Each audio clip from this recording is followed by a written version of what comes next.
Joining me right now is GOP pollster Kristen, Soltis, Anderson, and political analyst Erin McPike with us. Good to see you, ladies. Thank you so much for joining us. Good morning. Thank you. Kristen, do you believe the electoral vote will be in line with the election night results? There are a handful of folks that have come out and said that they might be what we were termed faithless electors, people whose states voted one way, but they're going to break ranks and do something else. But I don't think that Donald Trump has anything to be worried about. I think today you are most likely to see the vast majority of these electors come and vote the way that their states, the voters in their states told them to do so. Erin, what do you think? Democrats obviously are pushing for electors to change their vote. They're sending them death notices, death threats, and saying you better support Hillary Clinton.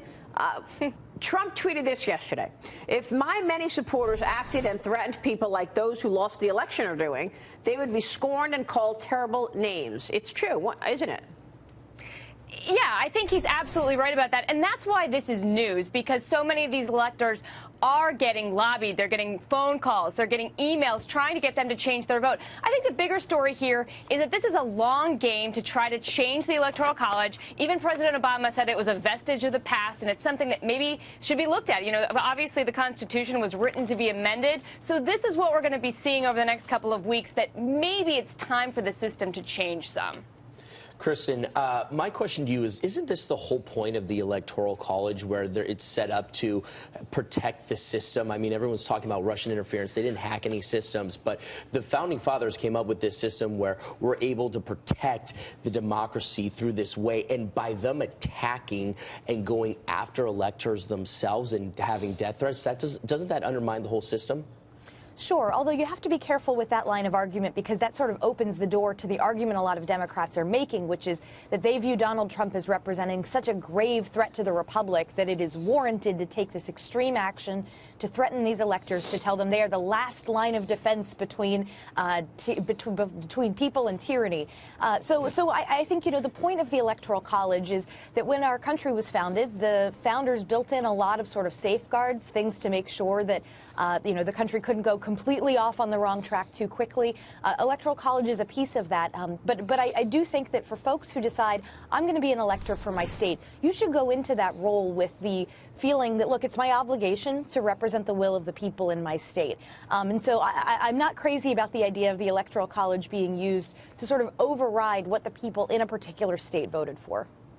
So, Erin, I have a follow-up question for you, because it seems that you want to actually get rid of the Electoral College, which, of course, requires a constitutional amendment, quite complicated.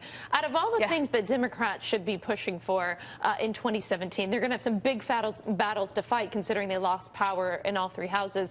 Is changing the Electoral College really at the top of your priority list? Oh, no.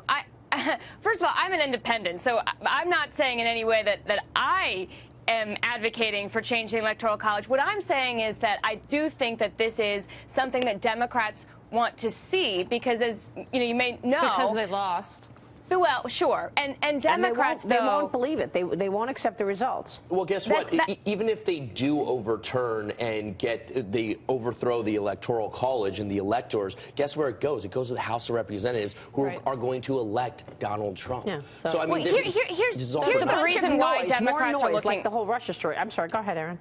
Well, what you're going to hear is that Democrats have won 5 of the last 6 popular votes in the last 6 presidential elections, and that's obviously why they want to change it to the popular vote. Now, we also did hear Donald Trump throughout the election saying that he would have won the popular vote if that was how the election was decided, because he would have changed his strategy and would have campaigned through the Deep South and other places. That's true, though. I mean, the Electoral College is trying to represent each state fairly. If it were the popular vote, then New York and California would decide. The largest states, in terms of population, would decide who the president is. God forbid. That's the facts. That's why we use an electoral college, so that every state has representation, the way the founding fathers wanted it. Yeah, it would be tyranny of the majority otherwise. I mean, it really is genius the way that they created this political system. And like I said earlier in this show, people need maybe a civics lesson on why the Electoral College is important. And I stress that so much because people just go out tweeting things,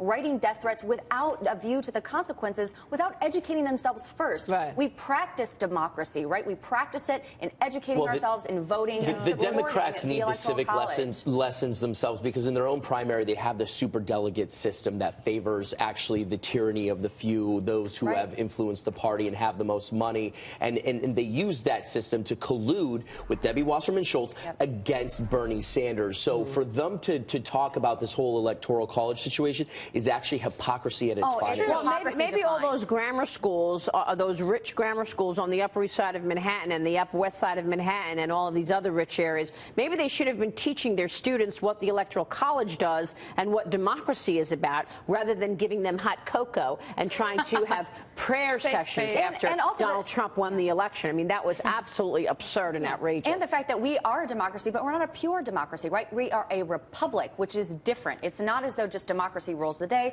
We're a representative republic, so that's important. Can we talk about